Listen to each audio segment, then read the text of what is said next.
Adjusting peak power and support is one of the key features for all the turbo bikes through mission control. Peak power, see that as the size of the motor, the maximum available power in that mode on the motor. So peak power by default on turbo mode is 100%. If you tune it down to 50%, you just get half the power of your bike. So 100% of that lever we're looking at right now is 560 watts. Half of it, 50%, is just half the power.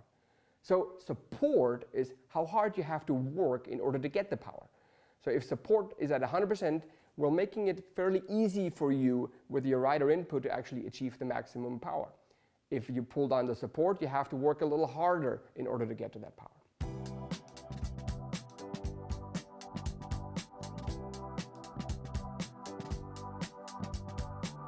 For Levo and Kenevo, you can actually turn on shuttle mode as well. The reason we came up with shuttle mode is see yourself at the end of a 2-3 hour ride, you're tired, but you still have to go up the last hill. You set your support mode already to 100%, but you still want it to be even easier to get up the hill. So see the shuttle mode as a super support. So with the slightest rider input power on the crank, it just drags you up the hill with full motor support. It's the super mode.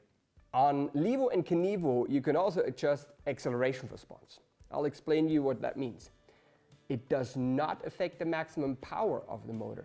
It actually affects how quickly we give that power to you after you've stopped or when you accelerate.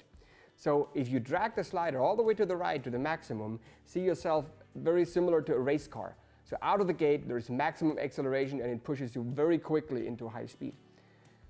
On the other side, all the way to the left at minimum acceleration response, it's a very gentle start. You can benefit from that maybe in an urban environment at a stoplight where you don't want to be pushed in an intersection, or in a trail condition where you actually benefit from having more traction. So there is no good and bad. It's really up to you what you prefer as a rider. So we recommend you playing around with those settings, just trying it out and saving them as a preset.